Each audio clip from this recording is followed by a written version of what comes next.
훼손 사건입니다. 뭐 그렇게 중요할까 싶긴 하지만요. 일단 학문의 자유에 대해서 어느 정도 우리가 인정할 것인가에 대한 대법원 판례가 형성되어 있기 때문에 그 판례를 그대로 잘 따라가면 큰 문제 없을 것이라고 생각됩니다.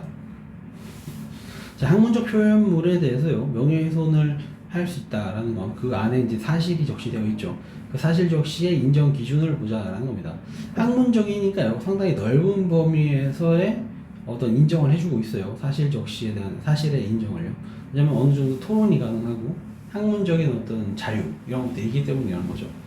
정신적 자유의 핵심인 학문의 자유는 기존의 인식과 방법을 답습하지 아니하고 끊임없이 뭔가 재창조해내는데 그 의미가 있습니다. 그렇기 때문에 그 본질을 갖고 있죠. 헌법 제22조 1항도 역시 학문의 자유를 특별히 보호한다는 취지에 비춰보면 학문의 자유, 표현의 자유에 대한 제한은요, 필요 최소한에 그쳐야 한다라고 하고 있어요.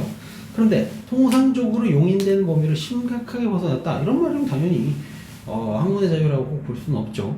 그러니까 이러한 결과라거나 논지나 맥락과 무관한 갑자기 뜬금없는 어떤 내용들을 사실 적시를 했어요. 그래서 학문의 어떤 내용에 있어서 뜬금없는 내용들을 적시를 해서 그 내용이 마침 명예훼손을 가하는 그런 표현들이라면 당연히 인정받을 수 없겠죠.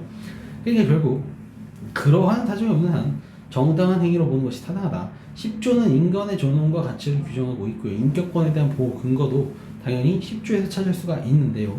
타인의 명예를 보호하고 개인의 자유와 자기 결정권을 존중하며 사생활의 비밀을 보호하는 것을 역시 소홀히 해서는 안 된다. 결국 두 개의 어떤 그 권리가 충돌을 하고 있죠.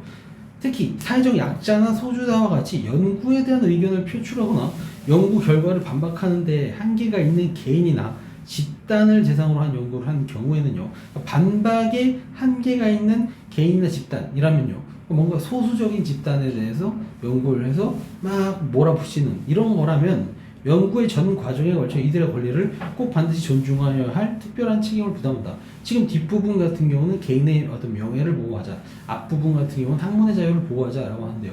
그럼 두 개를 지금 어떻게 평가할 것인가에 대한 대법원의 마지막 결론이 나오겠죠. 그래서 사실의 적시는 어떻게 할까? 우리가 항상 알고 있는 그 내용은 계속 나옵니다. 전문 또는 추측의 형태로 표현되었다고 하더라도요, 실제 이 사람이 하고자 하는 전체 취지를 보아 사실이 존재할 수 있다는 것을 암시하는 방식이라면 사실의 적시다. 그렇죠. 포장만 그럴싸하게 해서 이거는 사실이 맞지만 포장으로는 남의 얘기를 그냥 전해주는 것처럼 하지만 자기는 여기에 대해서 확신을 갖고 있는 것처럼 얘기를 하니까요. 당연히 사실의 적시다.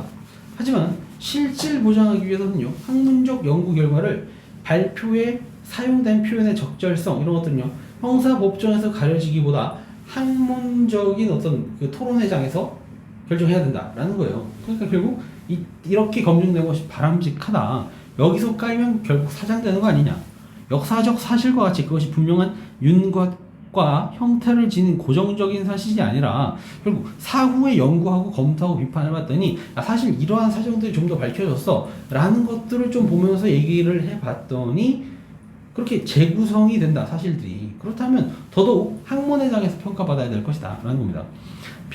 학문적 표현을 그 자체로 이해하지 않고 그 배경이나 배우를 섣불리 단정하는 방법으로 암시에 의한 사실 적시를 인정하는 것은 허용된다고 보기 어렵다. 여기가 가장 핵심이겠죠. 자, 공소가 제기된 범죄 구성 요건을 이루는 사실은 그것이 주관적 요건이든 객관적 요건이든 모두 검사가 책임을 져야 됩니다. 해당 요건이 표현이 학문의 자유로서 보호되는 영역에 속하지 않는다. 그 점 또한 역시 검사가 입증 책임을 져야 될 부분입니다. 되셨죠? 여기까지 하도록 하겠습니다.